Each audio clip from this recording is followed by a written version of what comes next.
아기가 태어나면 병원에서 발급해주는 출생증명서. 그런데 중국이 요즘 이 출생증명서 때문에 시끄럽습니다. 아기를 거래하고 가짜 증명서를 발급해주는 브로커가 발각된 건데 멀쩡한 산부인과 병원까지 끼어 있었습니다. 잊을만 하면 나오는 중국의 인신매매와 신생아 거래, 여기에는 불편한 진실이 숨어 있다는데요. 베이징 정영태 특파원을 한라인으로 연결합니다. 가짜 출생증명서, 어떤 사건인가요? 중국 중동부에는 후베이성의 한 산부인과 전문 병원에서 출생증명서 장사를 하는 영상이 폭로가 된 겁니다. 이 미혼모가 낳은 남의 아기를 자신의 아이처럼 호적에 등록할 수 없냐? 이런 질문을 가지고 브로커와 먼저 접촉을 했는데 이 브로커가 100% 진짜 출생증명서를 발급해 줄 수 있다면서 연결시켜 준 사람이 바로 이 산부인과의 병원장이었던 겁니다. 生殖民网、防疫网、分娩网全部都有你们的，就是你在这生的孩子，一模一样的，找我真的是太对了。 총 9만 6천 위안, 우리도 1,700만 원 가까이를 요구했는데 이 중에 1,000만 원 정도는 병원장 몫이고 나머지는 분만실 직원들에게 돌아가야 한다고 이렇게 설명을 했습니다. 출생 증명서뿐만 아니라 이제 아이를 낳게 되면 해야 되는 백신 접종 기록이라든가 분만 기록 이런 것까지 모두 원스톱으로 해결해 줄 수 있다. 이런 설명을 하면서 돈을 요구한 거였고요. 영상을 촬영한 사람이 돈을 지불한 바로 그 당일에 이 아이가 태어난 것처럼 꾸며진 출생증명서가 프린터를 통해서 불과 몇십 분 만에 인쇄돼 나오는 모습을 볼 수 있었습니다. 그 상관정이라고 하는 이 인신매매 근절을 위해서 활동하는 개인 활동가가 한 분이 있는데요. 우연히 인신매매와 아동 유괴에 대한 뉴스를 보고 충격을 받은 나머지 개인적으로 이런 인신매매를 근절하기 위해서 활동을 해온 사람입니다. 이분이 무려 1년간의 추적 끝에 이 병원에서 출생증명서를 장사를 한다는 사실을 알고 브로커와 먼저 접촉을 했고요. 그리고 미혼모 역할을 할 이제 여성까지 섭외를 해서 같이 그 병원에 찾아가서 출생증명서가 필요한 사람인 것처럼 그렇게 전 과정을 녹화하면서 이 사실이 알려지게 됩니다. 사건해본 솜씨가 아닌 것 같아요. 네, 맞습니다. 그 지역 보건당국이 이제 출산 사실 확인을 전화를 걸어올 경우에 어떻게 대처하라는 방법까지 꼼꼼하게 알려줬는데요. 只管医生姓什么，你主任姓李就行了。做朋友推荐过来的。两条烟呢，第二组啊，包个2元红包啊，小钱那些都是。 깐깐하게 물어보는 공무원이 있다면 술이나 담배, 또 작은 돈 이런 한마디로 뇌물을 쓰라는 거죠. 전체 내용을 제가 들어봤는데 사실 가장 놀란 부분은 따로 있었습니다. 출생증명서를 비롯한 일체의 기록이 왜 필요한지 설명을 하면서 이런 이야기를 합니다. 나중에 친부모가 아이를 찾겠다고 왔을 때 당신이 그 아이가 친부모 아이가 아니라 내가 낳은 아이라고 주장할 근거가 있어야 되지 않느냐. 그렇기 때문에 이 가짜 출생증명서가 필요하다 이렇게 얘기한 거거든요. 사실 이 병원에서는 출생증명서 장사는 9억 정도였다고 합니다. 부수익원은 따로 있었다고 하는데요. 가장 크게 수익이 된 것은 대리모를 불법으로 알선해 주는 것. 이런 일을 가장 많이 했다고 하고요. 거기에 대해서 또 원치 않는 출산을 한 사람과 또 아이를 인신매매하기를 원하는 사람을 서로 거래를 연결시켜주는 이런 장사에도 직접 가담을 했다고 해서 더 충격을 주고 있습니다.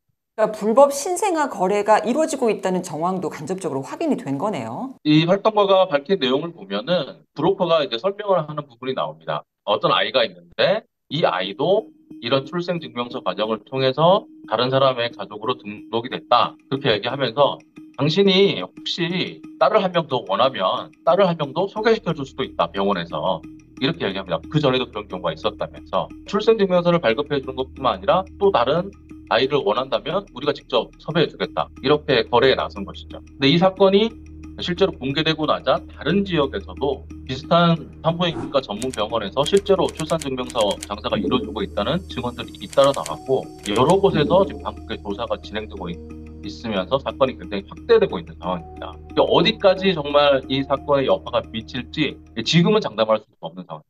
성인 인신매매 문제도 심심치 않게 등장을 하잖아요. 지난해 있었던 일인데요. 장수성의 한 농촌에 있는 한잣집에서 3살의 목이 묶인 채 살고 있는 이제 45살 여성이 우연히 발견되면서 이 파장이 전 세계까지 큰 충격을 줬던 사건인데요. 이 여성은 30대 때인 1998년에 세 차례나 인신매매를 당한 끝에 지금 가족과 살게 됐는데 그 20년 동안에도 심각한 학대를 당하면서 8명이나 되는 아이를 출산을 해야 했고 또 조현병 압박까지 시달리면서 이 쇠사슬에 목이 낀 채로 난방도 되지 않고 제대로 된 가구조차 없는 그런 편닫집에서 살아왔던 사실이 드러난 건데요. 사실 이 당시가 베이징 동계 올림픽이 진행되는 와중이었습니다. 전 세계의 관심이 중국에 쏠린 상황에서 이렇게 충격적인 사건이 벌어지니까 지역 당국은 이 사건을 축소하려는 데 급했고, 처음에는 인신매매나 유괴가 없었다 이런 발표를 했다가 뒤늦게 사실이 드러나면서 더 큰 비판을 받기도 했습니다.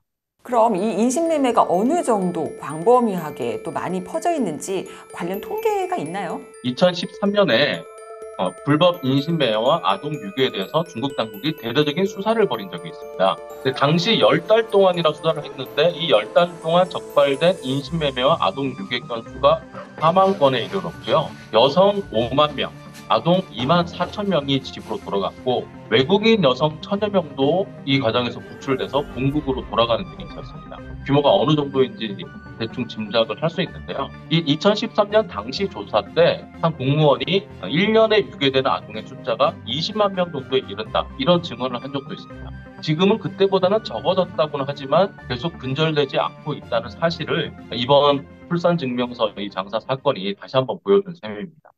그럼 가장 궁금한 것, 이런 인신매매가 왜 이렇게 많은 겁니까? 인신매매와 아동 유괴가 중국에서 근절되지 않는 이 배경에는 굉장히 불편한 진실 몇 가지가 뒤에 있다고 볼 수 있습니다. 중국에 아직까지 특히 농촌 지역을 중심으로 남아 선호성 사상이 아직 강하게 남아있는 편인데요. 2022년 인구를 보면 남성이 여성보다 인구에서 무려 3,300만 명이 더 많습니다. 이 3,300만 명이라는 숫자는 우리나라의 어떤 경기도, 서울, 뿐만 아니라 부산, 대전, 대구, 사실 인구를 모두 합친 것보다 많은 숫자거든요. 초등학생 같은 경우에는 농어촌 지역에서 남학생이 63인데 반해서 여성은 37밖에 안 될 정도로 100을 기준으로 했을 때 그 정도 거의 2배 가까이 차이가 나거든요. 문제는 이제 한 자녀만 갖도록 하는 정책이 40년간 그동안 계속돼 왔잖아요. 2016년에 폐지되긴 했지만 아들을 갖고 싶어 하기 때문에 유괴라든지 인신매매를 통해서 납치된 아이들을 돈을 주고 사오는 이런 일이 그동안 계속 벌어져 왔기 때문에 이 인신매매가 근절이 되지 않았던 거거든요. 그래서 여성이 이제 부족해진 겁니다.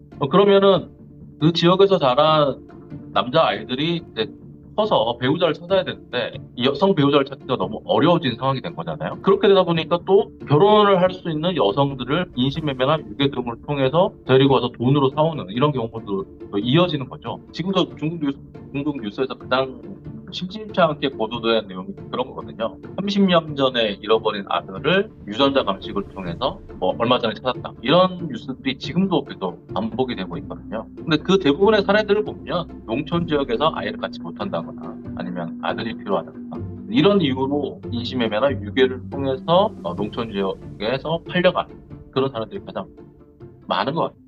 남녀의 성비 불균형이 심해지면서 생긴 또 다른 문제가 이 차일이라고 부르는 지참금 문제인데요. 신랑이 신부 집에 주는 지참금을 바로 차일이라고 합니다. 중국 전역에 차일이 지도라는 게 생길 정도로 각 지역별로 베이징은 얼마, 상하이는 얼마, 수천성은 얼마 이런 식으로 각 지역의 신부값이 도대체 얼마냐. 그러면 현금뿐만 아니라 아파트 한 채, 자동차 그리고 여기서는 세 가지의 금속이라고 하는데 금목걸이, 금귀걸이, 다이아몬드 반지 이런 것들이 갖춰져야지 각 지역별로 신부가씩 된다. 이런 것들을 보여주는 지도가 있을 정도거든요. 지참금과 인신매매를 통해서 여성을 돈을 주고 사오는 것 사이에 경계가 어떤 경우에 모호해지기도 한다는 겁니다.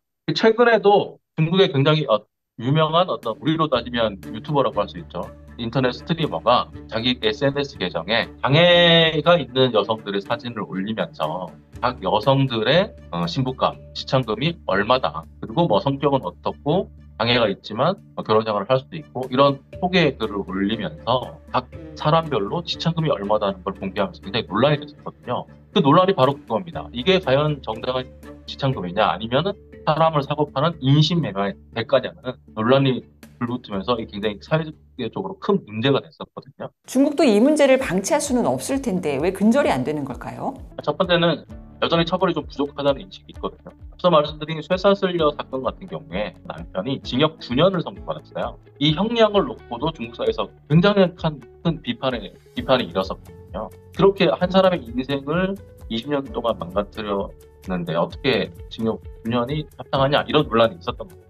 한 자녀 정책을 폐지한 게 불과 2016년에 둘째 아이나 셋째 아이가 있게 되면 벌금은 문다든가 아니면 어떤 낙태를 강요당한다든가 이런 조치가 취해지거든요. 둘째 아이, 셋째 아이로 호적에 등록하지 않고 그냥 미등록 인구인 상태로 키우는 경우도 굉장히 많았단 말이죠. 이런 아이들이 인신매매 대상이 되는 경우도 있었기 때문에 이 정책이 40년간 이어오면서 가져온 어떤 부작용이 그만큼 컸다는 거죠. 어떤 그런 구조적인 배경이 있다. 이렇게 볼 수 있는 것 같아요.